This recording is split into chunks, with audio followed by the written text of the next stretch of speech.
के लिए तेजस्वी की पहल, सरकारी आवास कोविड केयर सेंटर में तब्दील। जेडीयू ने तेजस्वी की पहल को बताया नौटंकी।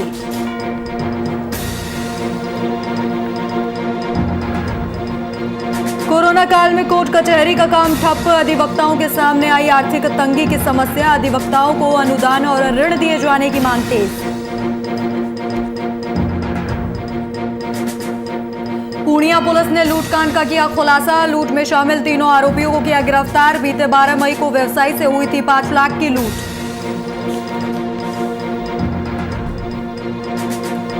समस्तीपुर में हथियारबंद अपराधियों ने युवक को गोली मारी, मौके पर हत्या। स्थानीय लोगों ने सड़क जाम कर गिरफ्तारी की मांग की। नमस्कार, आप देख रहे हैं वीआईपी न्यूज और मैं हूं आपके साथ राखी लांबा। रुक करेंगे खबरों की तरफ तो केंद्रीय मंत्री गिरिराज सिंह के संसदीय क्षेत्र बेगूसराय के सदर अस्पताल में एक बार फिर से स्वास्थ्य विभाग के कायाकल्प योजना पूरे बिहार में प्रथम स्थान प्राप्त किया है। विभिन्न सिद्धांतों के आधार पर इसे 91.98% अंक मिले हैं। इसके साथ ही यहां ऑक्सीजन प्लांट लगाने का काम भी तेजी से चल रहा है। यह जानकारी सदर अस्पताल में आयोजित प्रेस कॉन्फ्रेंस में अधीक्षक डॉक्टर आनंद शर्मा ने दी। उन्होंने बताया कि टीम के द्वारा जिला अस्पताल का गहन निरीक्षण कर व्यवस्थाओं का अध्ययन किया जा रहा है, जिसके बाद विभिन्न तरीके से अंक घोषित कर बेगूसराय जिला अस्पताल को विजेता और भागलपुर जिला अस्पताल को रनर अप घोषित किया गया है।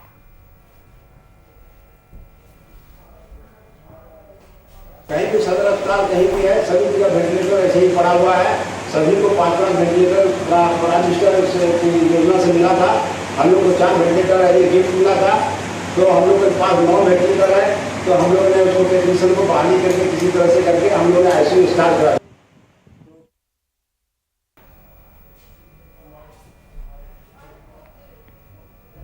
वहीं नेता प्रतिपक्ष तेजस्वी यादव ने अपने निजी विधायक कोष से शहर के एक पोलो लैंड स्थित सरकारी आवास पर आरजेडी कोविड केयर सेंटर की शुरुआत की है, जिसमें तमाम जरूरी मेडिकल उपकरणों और खाने पीने की निःशुल्क सुविधाओं से सुसज्जित आरजेडी कोविड केयर की स्थापना कर आरजेडी ने इसे सरकार को सौंपने का फैसला लिया है। हमारे संवाददाता कुमार गौतम ने आरजेडी कोविड केयर सेंटर का जायजा लिया है।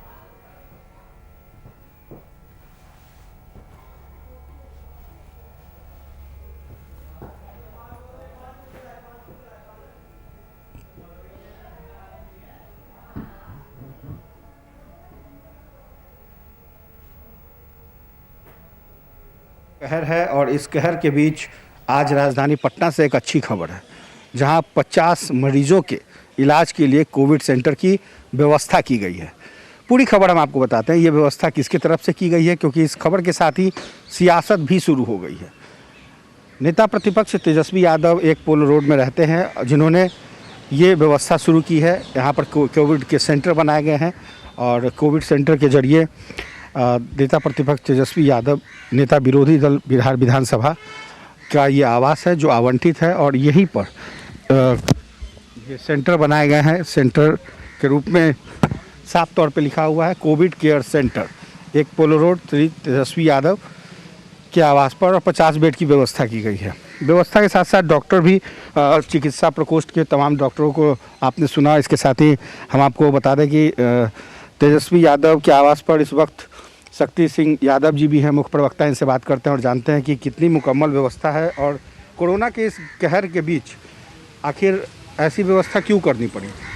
देखिए, नेता प्रतिपक्ष आदरणीय तेजस्वी जी ने एक पोलो रोड के अंदर आइसोलेशन सेंटर फुल प्रूफ बना करके पत्र लिखा है सरकार को कि सरकार आकर के देखे, या तो चलाने की अनुमति दे या टेक ओवर करे। क्योंकि जो हालात है बिहार के संक्रमितों का, जो दम तोड़ रहे हैं अस्पताल के गेट पर, चिकित्सा के बिना, ऑक्सीजन के बिना, वेंटिलेटर के बिना, लेकिन बीजेपी ये कह ये सारे चीजें सामने खड़ी है और बिहार की हालत किसी से छुपा हुआ नहीं है। बीजेपी ये कह रही है कि आपने पहले फेज में नहीं किया, अब ये अंतिम फेज में जब पुष्टि हो गया तो ये नहीं, हम तो लगातार कर रहे हैं। राष्ट्रीय जनता दल नेता प्रतिपक्ष तेजस्वी जी के निर्देश के आलोक में पूरे बिहार में आपने देखा होगा, वीडियो देखा होगा, हर चीज देखा होगा। कोविड केयर के नाम पर दवा की जो गांव में हालात है, कोई डॉक्टर देखने नहीं जाता, झोला छाप डॉक्टर के सहारे गांव है। हमारे लोग जाकर करके जो डॉक्टरों के जो सुझाव पर दिए गए जो दवाई हैं, दवाइयों को बांट करके लोगों को राहत पहुंचाने की कोशिश कर रही है। सरकार के पास है क्या, बता तो दे हमें। ऑक्सीजन के दम तोड़ते हुए आपने देखा है कि जाकर के वहाँ पर एडमिट नहीं हो रहे हैं, वहाँ खड़ा है वहाँ घंटों से दम तोड़ रहा है। जेडीयू के जो प्रवक्ता हैं, पूर्व मंत्री हैं नीरज कुमार, वो क्यों कह रहे हैं कि ये पॉलिटिकल स्टंट है? ये कोई पॉलिटिकल स्टंट नहीं। उनको हर मरता हुआ गाँव का लोग, मरता हुआ अस्पतालों में दम तोड़ता हुआ संक्रमित लोग, उनको मजाक बुझाता है। हम एक बात कहने उनको, उतना जो भोगते हैं ये ठीक बात नहीं है। इस संक्रमितों पर राजनीति नहीं होनी चाहिए, ये राजनीतिक विषय नहीं है। आप भी अपना बना दीजिए, अगर है आपके नैतिकता है तो बना दीजिए, बना करके दीजिए, हम कहाँ रोक रहे हैं। तेजस्वी जी ने तो रोल मॉडल स्थापित किया। मांझी जी ने भी पलटवार किया है, कहा है क्या मीसा भारती आके इलाज करेंगी क्या? हम तो कह रहे हैं, यहाँ सारे डॉक्टर है, देख रहे हैं ना, यहाँ सारे डॉक्टर हैं, अब देख रहे हैं ना, सारे डॉक्टर यहाँ हैं जो भी फुल प्रूफ हो सकता है आइसोलेशन वार्ड के लिए, वो सारी व्यवस्था यहाँ की गई है। सरकार फाइनली अगर सरकार नहीं कुछ करती है तो फिर आगे का क्या? हम आगे उसके बाद आगे की बात आगे करेंगे, लेकिन अभी आप लोग तैयार? हम तैयार हैं चीज़ों के लिए। बिल्कुल, तो पूरी पार्टी तैयार है, डेडिकेटेड है कोविड केयर सेंटर के लिए। और देखना दिलचस्प होगा कि इस राजनीतिक सियासत के बीच में ये कोविड सेंटर जो है कितना कारगर साबित होता है उन मरीजों के लिए या फिर उन राजनीतिक बयानबाजी वाले नेताओं के लिए। सहयोगी सप्तऋषि के साथ कुमार गौतम, VIP न्यूज़, पटना। तेजस्वी यादव के कोविड केयर सेंटर के खोले जाने पर अब सियासत शुरू हो गई है। वहीं इस मुद्दे पर राजनीतिक पार्टियां भी प्रतिक्रिया दे रही हैं। इसी कड़ी में एक और जेडीयू प्रवक्ता नीरज ने तेजस्वी यादव पर जमकर अपनी भड़ास निकाली और कहा कि Tejashwi Yadav Covid care centre बनाकर सरकार की आंखों में धूल झोंक रहे हैं। इनकी मंशा साफ नहीं है। अगर आप कोविड केयर सेंटर बना रहे हैं तो क्या आप कोविड मरीजों का आत्मबल बढ़ाने के लिए उस सेंटर में निवास करेंगे? इसकी भी घोषणा की जानी चाहिए। और इसी के साथ दूसरी ओर हम पार्टी प्रमुख जीतन राम मांझी ने भी ट्वीट कर तेजस्वी यादव को कोविड केयर सेंटर बनाए जाने पर अपनी प्रतिक्रिया दी है। इसके साथ उन्होंने उन पर तंज भी कसा। इसी कड़ी में बीजेपी प्रवक्ता निखिल आनंद ने भी तेजस्वी के कोविड केयर खोले जाने पर राजनीतिक स्टंट करने का आरोप लगाया है और इसके साथ ही कहा कि तेजस्वी यादव बिहार की जनता के लिए नहीं बल्कि पप्पू यादव के खौफ से बिहार आना चाहते हैं। तेजस्वी यादव कांग्रेस की टूल किट प्रोपेगेंडा कमेटी के मेंबर हो चुके हैं और जिस तरीके का व्यवहार इस कोविड की चुनौती के दौर में कर रहे हैं वो अपने आप में हास्यास्पद है। वो किससे पूछकर दिल्ली गए थे जो बिहार आने के लिए परमिशन मांग रहे हैं? तेजस्वी यादव को पप्पू यादव का खौफ हो गया है। पप्पू जी ने जिस तरीके से इन लोगों से अपील किया था कि वो उनका साथ दें और आरजेडी के लोगों ने उन पर जिस तरीके से हमला किया, उनको क्रिमिनल बताया, उनको सतही राजनीति करने वाला बताया, ये तो अपने आप में हास्यास्पद है। अब तेजस्वी यादव जब कोरोना की चुनौती समाप्त हो रही है, सरकार सारी चीज़ें दुरुस्त कर चुकी है, मोर्टेलिटी रेट कम हो गई है, सारी व्यवस्था दुरुस्त है, कहीं कोई दिक्कत नहीं है, तो अपने विधायकों को क्षेत्र में जाने के लिए कह रहे हैं। लापतागंज के नायक तेजस्वी यादव का नया राजनीतिक नाटक। सरकारी आवास आपके पिता की अवैध रूप से अर्जित संपत्ति नहीं है, जागीर नहीं है। पार्टी का कोविड केयर सेंटर खोलना यह आंखों में धूल झोंकना है। मंशा साफ नहीं। अरे आपके दल के अल्पसंख्यक विधायक ने नवादा जिला प्रशासन पर भरोसा किया, सरकारी अस्पताल को ऑक्सीजन और सिलेंडर सौंपा और आप अपने सरकारी आवास में बेड लगा रहे हैं।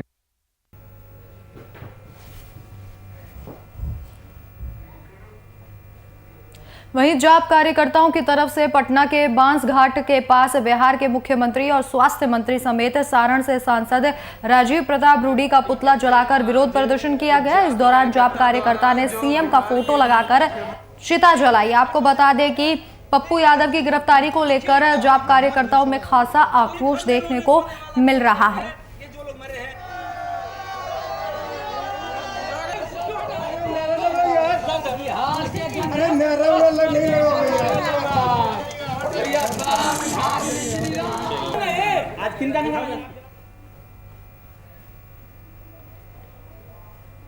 वहीं सुल्तानगंज के नवादा गांव में जॉब कार्यकर्ताओं ने पप्पू यादव की रिहाई की मांग को लेकर नीतीश कुमार का पुतला दहन किया। इस दौरान जॉब कार्यकर्ताओं ने ऑक्सीजन चोर, गद्दी छोड़ जैसे नारे भी लगाए। साथ ही मुख्यमंत्री नीतीश कुमार की तानाशाही नहीं चलेगी के नारे लगाए।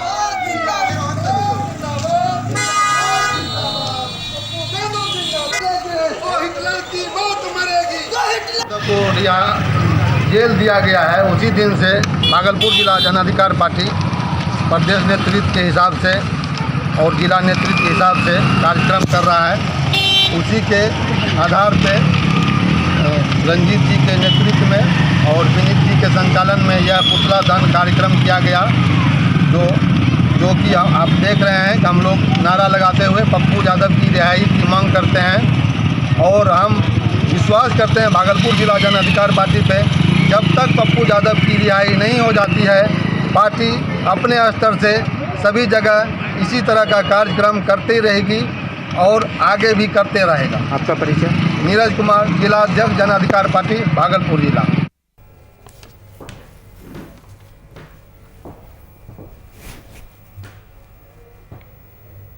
वहीं कोरोना में लगे लॉकडाउन से गरीब और मजदूर वर्ग के लोगों का जीना मुहाल हो गया है। ऐसे समय में सामाजिक संगठनों के साथ साथ राजनीतिक दल भी सहायता के लिए आगे आ रहे हैं।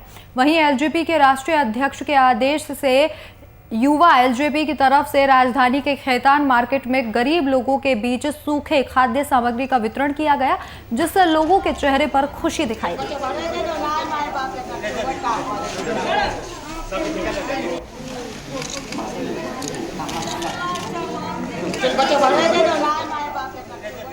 हमारे राष्ट्रीय अध्यक्ष माननीय चिराग पासवान जी के आदेश पर हम लोगों ने गरीबों के बीच चूड़ा, गुड़, बिस्कुट का वितरण कर रहे हैं और सभी जिला अध्यक्ष को आदेश है कि अपने से जो बन पड़े सब अपने एरिया में डिस्ट्रीब्यूट करते हैं, गरीब को मदद करते रहें। अगले भी लॉकडाउन में हम लोग कंटिन्यू डिस्ट्रीब्यूट किए थे बांटने का कार्यक्रम, इस बार भी लगातार करते ही रहेंगे।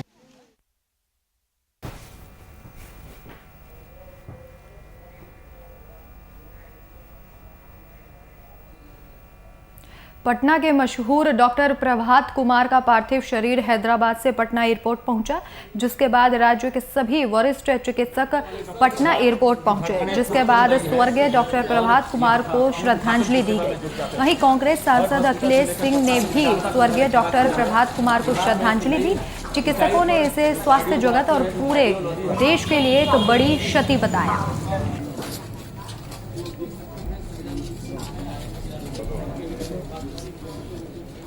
जैसा कि हमारे राष्ट्रीय अध्यक्ष ने कहा कि वो हम लोगों को भी प्रेरित करते रहते थे कि हम लोग इलाज जो है रोगियों का बंद न करें, और उन्हीं की प्रेरणा से हमारे राष्ट्रीय अध्यक्ष भी और हम लोग भी अभी तक रोगी को देख रहे हैं, आज भी देखेंगे, कल भी देखेंगे। और कोरोना के खिलाफ हमारी लड़ाई जो है डॉक्टरों की वो जारी रहेगी, बिल्कुल जीतेंगे।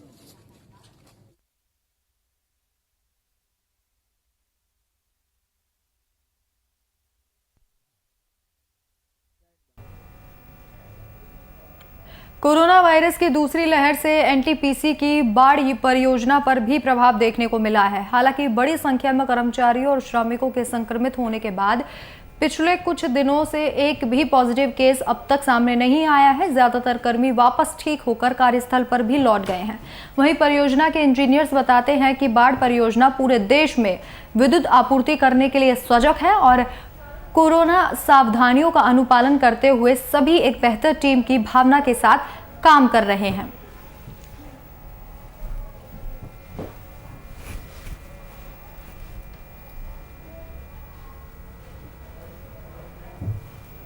कोरोना की नई लहर में हमने कई चुनौतियों का सामना किया। इसके बावजूद एनटीपीसी बाढ़ ने पूरी सजगता से अनइंटरप्टेड पावर जनरेशन किया। हमारे फ्रंटलाइन कर्मी काफ़ी संख्या में कोविड पॉजिटिव भी हुए और इस बीच हमने हमारे 2 कर्मचारियों को खोया भी। लेकिन कोरोना बचाव उपायों जैसे टेस्टिंग, आइसोलेशन, सामाजिक दूरी, मास्क वितरण आदि को बड़े स्तर पर लागू करते हुए हमने परिस्थितियों को काफ़ी हद तक नियंत्रित कर लिया है।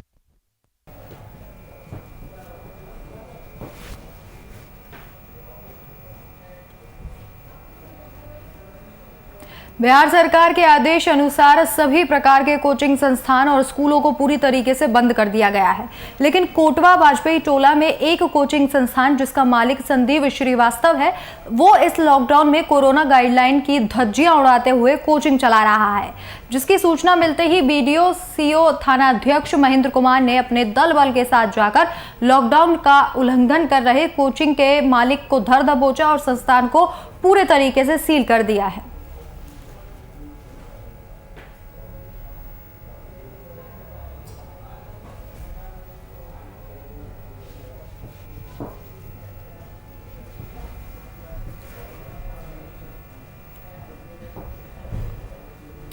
वहीं मधेपुरा में लॉकडाउन के दौरान पुलिस की दबंगई का मामला सामने आया है और बताया जा रहा है कि पुलिस ने यहां पर एक युवक के साथ गुंडागर्दी की है और पूरा मामला मधेपुर जिले के मुरलीगंज प्रखंड का है, जहां लॉकडाउन का सख्ती से पालन कराने निकली पुलिस ने पैसा निकासी करने जा रहे मीरगंज के सीएसपी संचालक की पिटाई कर दी। ये पिटाई पुलिस ने संचालक की आई कार्ड दिखाने और कारण जानने के बाद की है और पुलिस की इस दबंगई से आक्रोशित होकर सीएसपी संचालकों ने पुलिस की कार्यशैली पर बड़े सवाल खड़े कर दिए हैं और इसके साथ ही हड़ताल पर जाने की धमकी भी दी है। वहीं पुलिस ने इस कार्रवाई को लेकर मुरलीगंज के थाना अध्यक्ष अखिलेश कुमार यादव को फोन पर जानकारी लेने की कोशिश की गई तो थानेदार साहब ने फोन भी काट दिया। सीएसपी संचालक है भारतीय स्टेट बैंक का 64 का हम लोग का साथी जा रहा था रुपया निकालने के लिए बैंक। जब प्रशासन को बोला गया कि हम लोग ग्राहक के बाद चैन चलाते हैं, रुपया नहीं निकालें, फिर भी नहीं माना। इनको उठक बैठक कराया, बोला ये नीति तुम्हारा बहुत मजबूत हो गया, इसीलिए रोड पे घूमता है। फिर आई कार्ड भी दिखाया, फिर भी नहीं माना। इसीलिए हम लोग सब आदमी जो है हड़ताल पे जा रहे हैं। हम लोग सर सीएसपी संचालक हैं, हम लोग को रोज बैंक जाना और आना है पैसा के लिए। पैसा लाते हैं तभी कस्टमर को देते हैं। पैसा लाने के क्रम में आज जब बैंक जा रहे थे हमारे एक साथी, तो उनको रोक के ज़बरदस्ती उठक बैठक कराया, जबकि उसके पास आईडी कार्ड है, सब कुछ बताया, फिर भी नहीं माने। ऐसे में हम लोग काम कैसे करेंगे? क्या मांगे आप लोगों की? या तो हम लोग का जो मांग है पैसा, इससे अच्छा है कि हम लोग के सेंटर पे पहुंचा दिया जाए कि हम लोग बाहर जेबे नहीं करेंगे, न जाएंगे, न जाना पड़ेगा। मेरे साथ ये हुआ, मैं एक सीएसपी संचालक चलाता हूँ। बैंक आए थे पैसा लेने के लिए, वहाँ पे चेक चाक हो रहा था, हमको भी रोका। वहाँ पे हम जब उसको दिखाए कि हम सीएसपी संचालक हैं, आईडी कार्ड भी दिखाए, तो वो नहीं माने, मुझे उठक बैठक कराने। इस खबर पर ज्यादा जानकारी के लिए हमारे ब्यूरो चीफ रौनक फोन लाइन पर मौजूद हैं। रौनक, जिस तरीके से मामला सामने आया है, तो क्या कहा जा सकता है कि अब जो वर्दी की आड़ में गुंडे घूम रहे हैं उनकी दबंगई इतनी बढ़ गई है कि कारण जानने के बाद भी मारपीट की गई है? जी बिल्कुल सही कहा कि आपने, जिस तरह की तस्वीरें सामने आ रही है, सरकार के जो गाइडलाइंस हैं, जो पार्ट 2 लॉकडाउन पार्ट 2 का गाइडलाइन है, उसके तहत या पार्ट 1 के गाइडलाइन को भी देखा जाए तो जो आपातकालीन सेवा थी, जो आपातकालीन सेवा में जो छूट दी गई थी, उनकी धज्जियां उड़ाई जा रही है। यानी पुलिस जो है लोगों की सहयोग करने के बजाय अब पुलिस लोगों के साथ बर्बरता कर रही है। ये तस्वीर पहली तस्वीर नहीं है राखी जिसपे हम सवाल खड़े कर रहे हैं या हम कर रहे हैं, या पहली बात नहीं है, क्योंकि जो स्थिति है बिहार की, बिहार के कई जिले ऐसे हैं जहाँ की पुलिस की दबंगई सामने दिख रही है। यहाँ मामला तब सामने आया है कि जब मुरलीगंज बैंक के सामने सीएसपी संचालक पहुंचे थे पैसे निकासी के लिए, और उन्हें पुलिस वालों को अपना आई कार्ड दिखाया। आई कार्ड दिखाने के साथ उन्होंने सारी बातें बताई कि मैं बैंक के तहत सीएसपी संचालन करता हूं और उस संचालन के तहत मैं पैसे की निकासी करने आया हूं। पुलिस ने उनकी नहीं सुनी, उन्हें बिठाया। पहले तो उन्हें उनके साथ लाठी उन पर चलाई गई, जो उन्होंने अपने स्टेटमेंट में कहा भी है, और उसके बाद उतने से जी नहीं भरा। उसके बाद उसे उठक बैठक कराया गया। उठक बैठक कराने के बाद जो है उसके साथ जो गंभीर चोटें उनको लगी है। उसके बाद उन्होंने प्रखंड के जितने भी सीएसपी संचालक थे सबको को इस बात की जानकारी दी है, और जानकारी देने के बाद सीएसपी संचालक इकट्ठे हुए और एक अल्टीमेटम कहा जाए पुलिस को दिया गया है कि या तो फिर बर्बरता पे हम लोग उतरे या फिर कल से हम लोग हड़ताल पे जाएंगे। जी डॉक्टर रौनक, क्या अभी जो आरोपी पुलिसकर्मी है उनके खिलाफ कोई कार्रवाई की गई है? सबसे पहला सवाल है कि इस पूरे प्रकरण को लेकर के जब हमने खुद थाना अध्यक्ष को फोन किया तो वो इस मसले को सुनने तक को तैयार नहीं है। अब बात रही कि जब पुलिस जो खाकी वर्दी में लोगों की परेशानी को कम करने के लिए है और अगर वो इस तरह सड़क पर उतरकर गुंडाई पर आतुर होंगे तो फिर आम लोग जो न्याय की गुहार या फिर आम लोग जो जरूरतमंद लोग हैं जो इस समय में कोरोना काल में घर से बाहर निकल रहे हैं उनकी परेशानी क्या है, इसको जाने बगैर अगर लाठीचार्ज किया जाता है या फिर किसी तरह का उनको दबाव बनाया जाता है तो ये प्रशासन पर सवालिया निशान है। जी रौनक, तमाम जानकारी हमारे साथ साझा करने के लिए आपका शुक्रिया।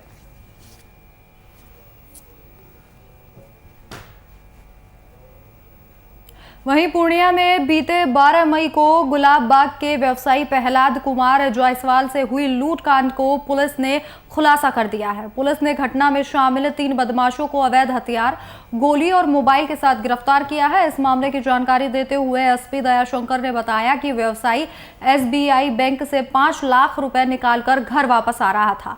इसी दौरान अज्ञात बदमाशों ने लूट की वारदात को अंजाम दिया, जिसके बाद व्यवसायी की ओर से पुलिस को सूचना दी गई। वहीं डीएसपी के नेतृत्व में गठित टीम के बाद से लगातार सबूत और वैज्ञानिक अनुसंधान कर अपराधियों को गिरफ्तार कर लिया गया है।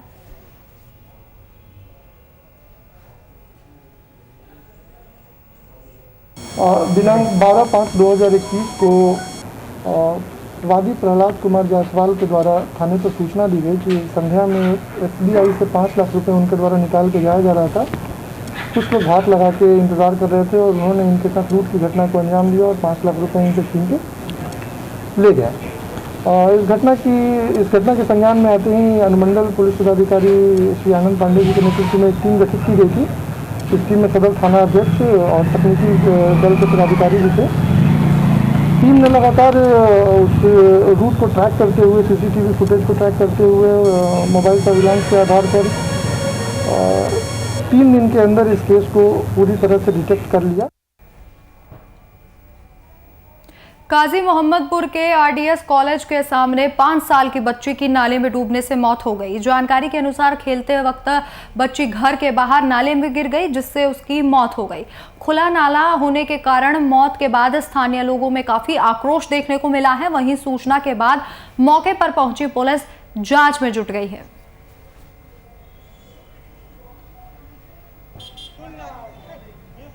ना तो पानी में डूबने से जो है बच्ची का जो है नाला में जो है कहता है कि 8:30 बजे 8:30 और 9 के बीच में जो है ये बच्ची जो है नाला में गिरी है। इसको खोजा जा रहा था, नहीं मिली तो फिर जो है नाला में देखा तो नाला में पड़ा हुआ था। इसको निकाला है सबको और नाला के बगल में जो है रखा हुआ है। पोस्टमार्टम के लिए भेज रहे हैं?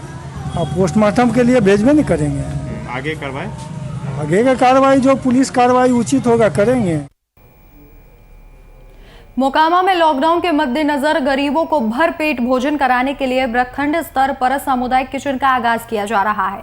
इसी कड़ी में मोकामा नगर परिषद क्षेत्र अवस्थित सीसीएम स्कूल में सरकारी सामुदायिक किचन का शुभारंभ किया गया। वहीं दिहाड़ी मजदूर और गरीबों को आज से 2 शाम का भोजन दिया जाएगा। आपको बता दें कि अंचल अधिकारी राम प्रवेश के आदेश पर गरीबों को भरपेट भोजन कराया जा रहा है। वहीं सामुदायिक किचन में कोरोना गाइडलाइन का पूरी तरीके से पालन किया जा रहा है।